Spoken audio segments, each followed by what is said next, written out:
कथा में हम लोग सुन रहे थे कि सप्ताह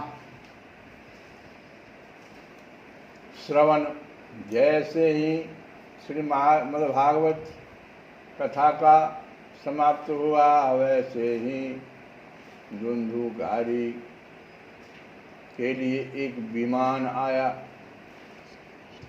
और सब लोगों के सामने ही धुंधुकारी उस विमान पर चढ़ गया।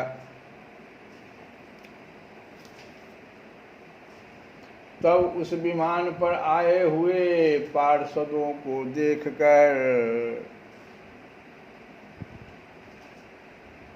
उनसे गोकर्ण जी ने यह बात कही। बहुत ही महत्वपूर्ण बात है, ये सुनना है, बड़ी ध्यान से सुनना है।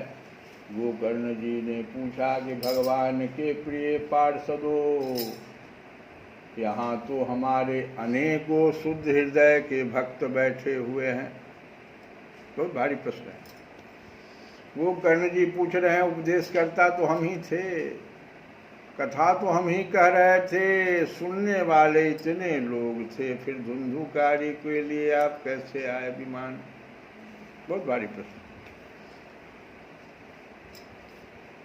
एक साथ क्यों नहीं बहुत से विमान आपने लाया? यहाँ तो हमारे अनेकों शुद्ध हृदय श्रोतागण हैं, उन सब के लिए आप एक साथ बहुत से विमान क्यों नहीं लाए?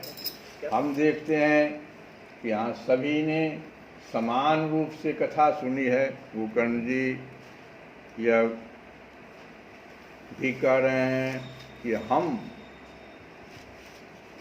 देख रहे हैं, हम देखते हैं, सब लोग देखते हैं कि सभी ने समान रूप से कथा सुनी। फिर फल में इस प्रकार का भेद क्यों हुआ?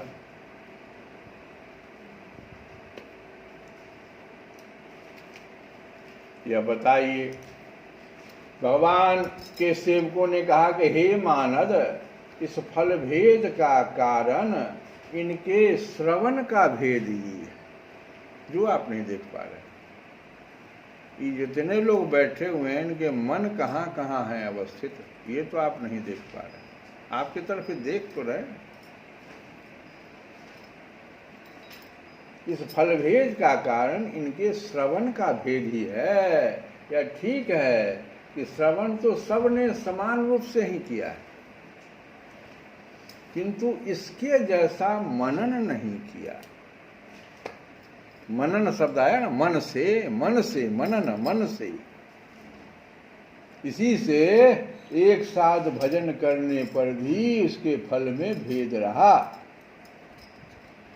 इस प्रेत ने 7 दिनों तक निराहार रहकर श्रवण किया था, तथा सुने हुए विषय का स्थिर चित्त से यह खूब मनन निधि ध्यासन भी करता रहता था। जो ज्ञान दृढ़ नहीं होता वह व्यर्थ हो जाता है। जो ज्ञान दृढ़ नहीं होता, और दृढ़ तब होता है जब मनन उस पर किया जाता, चिंतन किया जाता है, तब। इसी प्रकार ध्यान न देने से श्रवण का, असंदेह से मंत्र का, गुरु मंत्र लिए हुए सावधान, संदेह होने पर ये मंत्र है कि नहीं है, पता नहीं, ये देने वाला उस कोटि का है कि इससे अच्छा तो वो वाला देता है, मंत्र का नष्ट हो जाता है। तो समझो, स्थिर चित्त से खूब मनन करके ज्ञान अगर लोगे, ज्ञान दृढ़ होता है, तब व्यर्थ नहीं होता। इसी प्रकार ध्यान न देने से, श्रवण का, संदेह से, मंत्र का और चित्त के इधर उधर भटकते रहने से, जप का, राम राम राम राम राम राम राम, खैनी ले जी, राम राम राम राम, नो, चित्त के इधर उधर भटकते रहने से जप का भी कोई फल नहीं होता। ये कौन बोल रहे हैं? ये बोल रहे हैं पार्षद, भगवान के पार्षद बोल रहे हैं गोकर्ण जी से। वैष्णवहीन देश और पात्र को कराया हुआ श्राद्ध का भोजन भी है, अभी चल रहा पितृपक्ष, तो अपात्र को कराया हुआ श्राद्ध का भोजन, अश्रोतीय को दिया हुआ दान एवं आचारहीन कुल, इन सब का नाश हो जाता है। जो कुल आचारहीन है, जिसमें कोई आचार विचार नहीं है, 16 वो संस्कार जो है, कोई आचार विचार नहीं, इन सब का नाश हो जाता है। किन किन चीज का नाश हो जाता है? वैष्णवहीन देश, अपात्र को कराया हुआ श्राद्ध का भोजन, अश्रोतीय को दिया हुआ दान एवं आचारहीन कुल, इन सब का नाश हो जाता है। गुरु वचनों में विश्वास, दीनता का भाव, मन के दोषों पर विजय और कथा में चित्त की एकाग्रता इत्यादि नियमों का यदि पालन किया जाए तो श्रवण का यथार्थ फल मिलता है। यदि ये श्रोता फिर से श्रीमद् भागवत की कथा सुने और हमारे इन बातों पर ध्यान दें, सावधान आप कर दें फिर से इन अन्य श्रोताओं को, तो निश्चय ही सबको वैकुंठ की प्राप्ति होगी। ये भी कहा उन्होंने, पार्षदों ने कहा। और गोकर्ण जी, आपको तो भगवान स्वयं आकर गोलोक धाम में ले जाएंगे। यूं कहकर वे सब पार्षद हरि कीर्तन करते वैकुंठ धाम को चले गए। तो हरि कीर्तन क्या कर रहे थे? हरे कृष्णा हरे कृष्णा कृष्णा कृष्णा हरे हरे, हरे राम राम राम हरे हरे, हरे कृष्णा हरे कृष्णा कृष्णा कृष्णा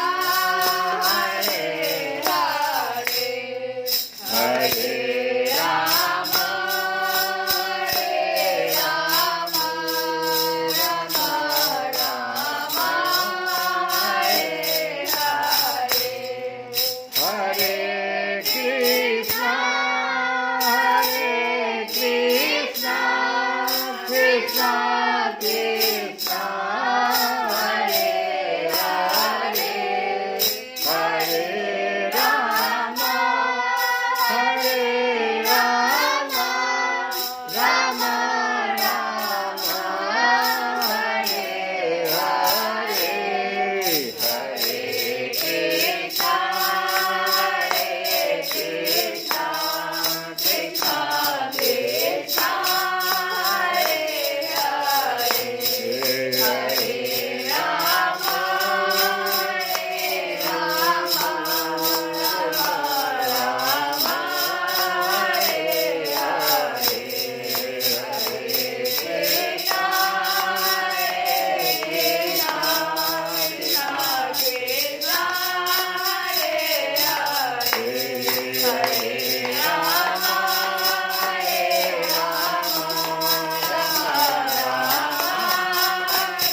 हरे राम इस प्रकार से कीर्तन करते हुए सभी पार्षद वैकुंठ लोक को चले गए। और श्रावण मास में गोकर्ण जी ने फिर उसी प्रकार सप्ताह क्रम से कथा कही और उन श्रोताओं ने उसे फिर सुना। नारद जी, इस कथा की समाप्ति पर जो कुछ हुआ वह सुनिए। गोकर्ण जी ने फिर श्रावण महीने में सप्ताह यज्ञ से कथा सुनाई और जो कुछ हुआ, वहाँ भक्तों से भरे हुए विमानों के साथ भगवान प्रकट हो गए। सब ओर से खूब जय जयकार और नमस्कार की ध्वनियां होने लगी। भगवान स्वयं हर्षित होकर अपने 5 जन्य शंख की ध्वनि करने लगे और उन्होंने गोकर्ण को हृदय से लगाकर अपने ही समान बना लिया। उन्होंने क्षण भर में ही अन्य सब श्रोताओं को भी मेघ के समान श्याम वर्ण, रेशमी पीताम्बर धारी तथा किरीट और कुंडल आदि से विभूषित कर दिया। क्षण भर में उस गांव में कुत्ते और चांडाल पर्यंत जितने भी जीव थे वे सभी गोकर्ण जी की कृपा से विमानों पर चढ़ा लिए गए तथा जहाँ योगी जन जाते हैं उस भगवत धाम में भी भेज दिए गए। ये है मत भागवत की कथा, ठीक से श्रवण करने की महिमा। इस प्रकार भक्त वत्सल भगवान श्री कृष्ण कथा श्रवण से प्रसन्न होकर गोकर्ण जी को साथ ले अपने ग्वाल बालों के प्रिय गोलोक धाम में चले गए। वो लोग गए बैकुंठ धाम और ये भगवान गोकर्ण जी को अपने धाम में ले गए। पूर्व काल में जैसे अयोध्यावासी भगवान श्री राम के साथ साकेत धाम सिधारे थे, उसी प्रकार भगवान श्री कृष्ण उन सब को योगी दुर्लभ गोलोक धाम को ले गए, जिस लोक में सूर्य चंद्रमा और सिद्धों की भी कभी गति नहीं हो सकती, उसमें वे श्रीमद्भागवत श्रवण करने से चले गए। श्री कृष्ण गोविंद।